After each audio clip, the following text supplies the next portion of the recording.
ခုဆိုရင်တော့ပွဲသွားကြည့်မလို့ပါဘန်ကောက်ထဲမှာလက်ပိုင်းဆောင်းချတာဒါအေးပါတယ်မင်္ဂလာဆောင်ဖြစ်ပါတယ်မင်္ဂလာဆောင်ကိုပါလဲမနေ့7 နာရီရောက်သွားတာပါအဲ့တော့9 နာရီလောက်ခါတာ9 နာရီမလို့ပါဘူး9 ခွဲမှလို့ပါတယ်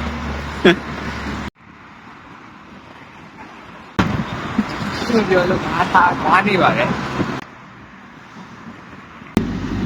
ဘယ်တော့စောစောကကားတစ်ဆင့်စီးပြီးတော့ဒါပထမဆုံးယထာတစ်ဆင့်စီးရမှာပေါ့နော်အဲ့တော့ဒီမှာဆိုရင်ဒီကအရင်ကမိုက်တဲ့ view လေးရင်တွေကိုမြင်ရအဲ့လိုမျိုးကဲမြို့ပေါ်ရောက်ပါပြီဒါကတော့ဘူရာယုံနာယထာလက်နေအထက်ပါယထာနောက်တစ်စီးပြောင်းပါမယ်အဲ့တော့ယထာပေါ်မှာနေရာမရဘူးဆိုတော့အခုလိုမျိုးစောင်းကိုဘယ်နာထားမလဲမသိဘူးပေါ့နော်ဟိုရွှေ့ဒီရွှေ့လောက်ပါတယ်ကဲနောက်ဆုံးတော့သူများနဲ့လည်းမတိုက်မိအောင်တောင်လေးမှာနေရာယူလိုက်တယ်ပေါ့အဆင်ပြေသွားပါပြီမင်္ဂလာဆောင်လေးရောက်ပါပြီအဲ့တော့ဝစားလဲပြီးသွားပြီဒါကတော့ဘလိုတီးပဲပေါ့တိုင်မင်းနေရာဖြစ်ပါတယ်အခုဆိုတော့ဒါပိတ်သိက်ဆရာလည်းမင်္ဂလာသူတို့သားကိုရှောက်လန်းလာခဲ့ဖို့ပေါ့နော်ဖိတ်ခေါ်လိုက်ပြီအဲ့တော့အဲ့အချိန်မှာတီးတဲ့သချင်းကကြတော့တိုင်းမသိမင်္ဂလာဩဘာပွဲဆိုတဲ့သချင်းပေါ့နော်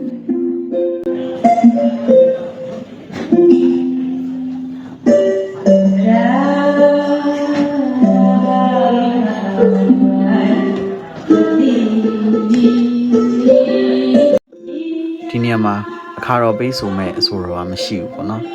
အဲ့တော့ဆောင်းဆရာကြီးအင်းလေးမြင်ပါအောင်ဆိုတော်ကြီးတော်ကြီးတန်းလို့ဆိုထားတဲ့မင်္ဂလာဩဘာပွဲကိုဖွင့်လိုက်ရတာပေါ့နော်ဆက်ပြီးတော့လက်ထက်ခိုင်းရဲ့တစ်စိတ်တစ်ပိုင်းဖြစ်တဲ့နန္ဒ၅ပါးကြော့မှာပေါ့နော်အဲ့ဒါကိုတော့ဆောင်းကောင်းမင်္ဂလာကနေပြီးတော့တီးခတ်ပေးလိုက်ပါတယ်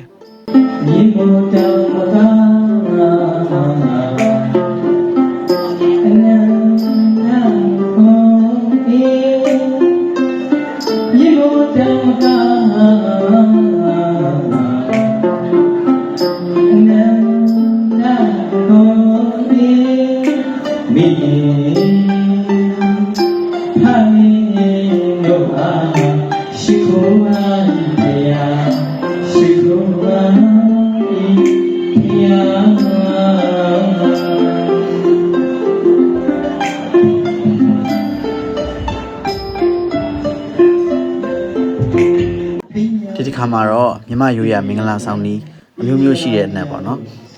ပုံမှန်ဆိုရင်တော့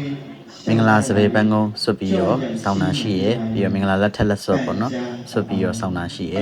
အဲ့ဒီနေရာမှာတီးရတဲ့ဒီလုံးကတော့မင်္ဂလာတီးထက်လို့ခေါ်ပါတယ်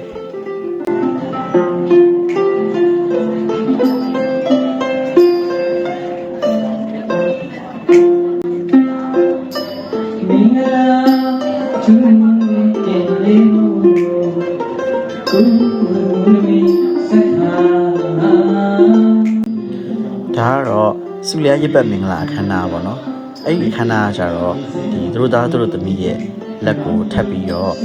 ပဝါဖြူလေးပတ်တယ်ပေါ့နော်အဲ့ပဝါဖြူလေးပေါ်မှာရေစင်သွန်းလောင်းပြီးတော့လက်ထပ်ချင်းတစ်မျိုးဖြစ်ပါတယ်ဒီနေရာမှာတော့ကောင်းကြီးတင်ကဖုံးတော်ပွဲမွန်တန်ဆုံးချင်းကိုတီးခတ်ကြတယ်ပေါ့နော်